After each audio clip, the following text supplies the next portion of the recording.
Alright, welcome back to Survival on Purpose. I'm Brian, and today's video is going to be another installment in our DMR Designated Rifle Series, Designated Marksman Rifle Series, and honestly I don't know which episode this is. You have to, that'll be in the title, but today what we're going to do is we're going to change the trigger on this Midwest Industries 308 from the pretty decent OEM trigger to one of their drop-in triggers.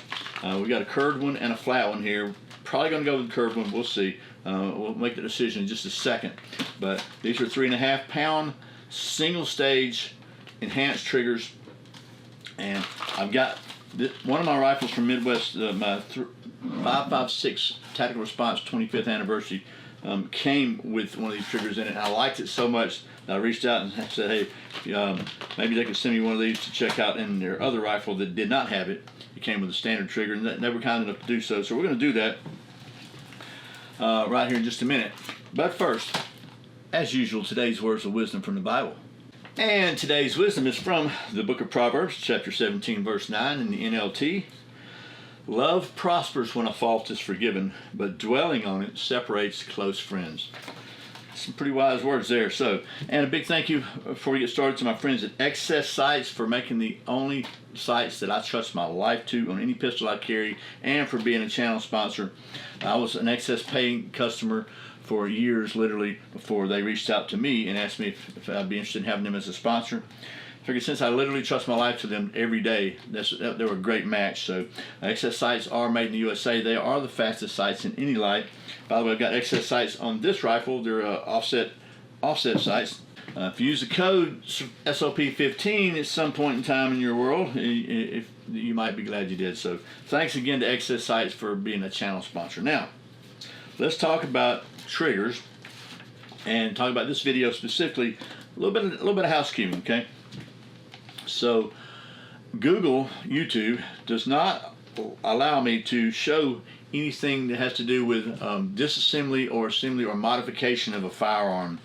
They're supposed to let you show disassembly for cleaning, but like I know if I show you how to put this trigger in, they're gonna block this video. So we're not going to do that. What I'm going to do is film the whole thing and try to put the entire installation on my website, and we'll see if I can figure out how to do that. Having said that, real quickly we'll talk about this thing. Anything you might need to know to determine if it works for you, if it's a good fit for you.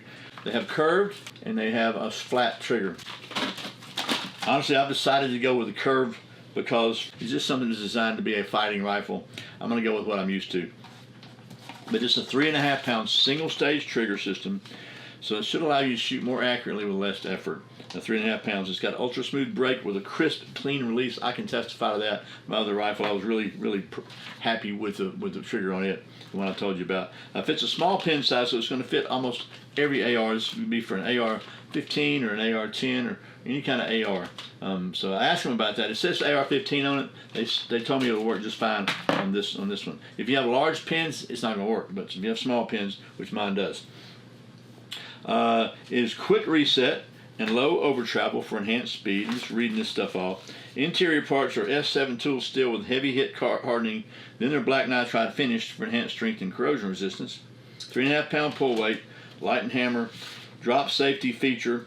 Self-contained design makes it really easy. You don't have to fiddle around with a bunch of stuff, try to put a bunch of pieces together. That's what I liked about it. It's just a drop-in trigger pack. Weighs 2.4 ounces. A CNC machine from high-grade heat-treated tool steel and aluminum. Fits most 308 and 223 AR platforms, and it comes with anti-walk pins and screws included, which is also a good feature. And it's backed by their limited lifetime guarantee, 100% made in the USA. Okay, so now that's all the specs. So before we start talking about the actual installation, where I'm going to have to be able to slice that part out for non-YouTube, let's go ahead and measure the trigger pull on our current and see what we got. I've got my Wheeler professional digital trigger gauge here. We're just going to do this. Let me just turn this around. On account I'm right-handed. Back you up a little bit. And let's we're empty right now, so let's close the breech on it. And let's try it. Alright, we're going to put this thing right on the trigger. Nice and easy. We're going to pull straight back. All right, we got right now. Can you see that? It says 6 pounds. So let's try again. Did I get a good top on it? I think I did. Okay, let's try again. Now that one says 5 pounds. Can you see that? I'm trying to put it in the same place every time. We do it about 5 times to see what kind of average we get. We're at 6 and 5 right now.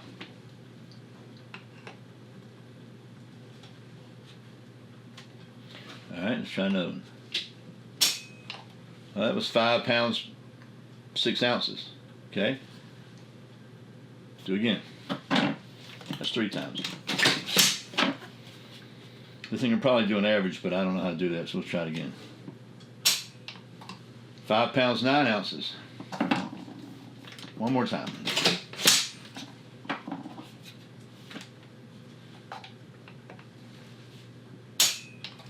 That was 4 pounds, 15 ounces, so right at 5 pounds. So I'm going to say we're between 5 and 6 pounds right now. Does that sound reasonable to you?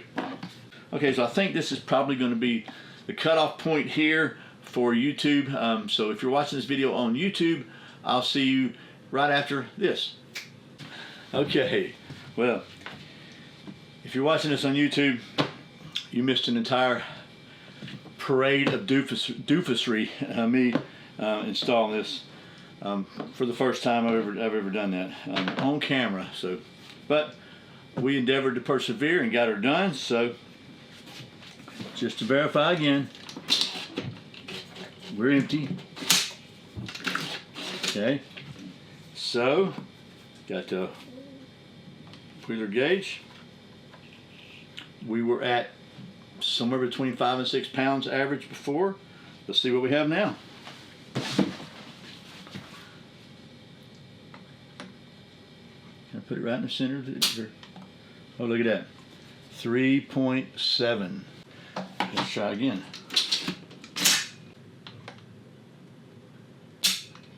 Ooh, that one's at 2 pounds, 15 ounces, so right at 3 pounds.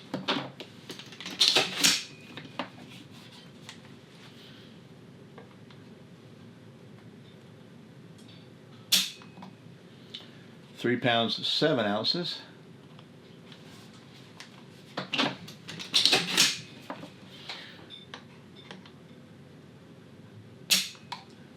£3, 2.8 ounces. Do it one more time.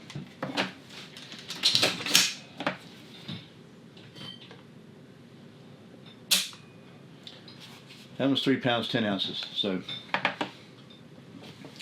I would say ballpark 3.5 pounds is really accurate from average. Let's just do it the old school. Oh my gosh. The difference is absolutely noticeable. Oh man. I'm not going to say it's a hair trigger, but it is absolutely way better. I'm so glad I did this. That is such an improvement. I think it's going to help my accuracy potential from this finger, because just a smoother, crisper trigger is never a bad thing. So there you go. That's the installation of the Midwest Industries Enhanced AR15 drop-in trigger. This is the flat one. I've still got one to put in another rifle, maybe. Check that out. But I got to say, really impressed with this thing. And to be fair, the folks at Midwest Industries were kind enough to send me these so I can check them out. So far, just the installation was really simple, in spite of my doofussery that you are seeing if you watch this on the website. But it's not complicated at all. Their instructions are really good, and it's pretty easy to do.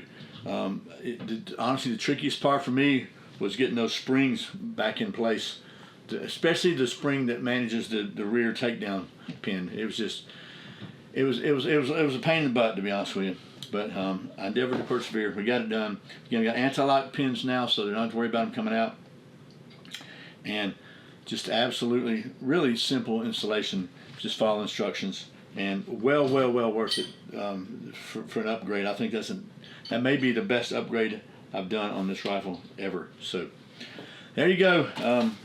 That's it for this episode of the DMR Designated Marksman Rifle Series, whatever number it is.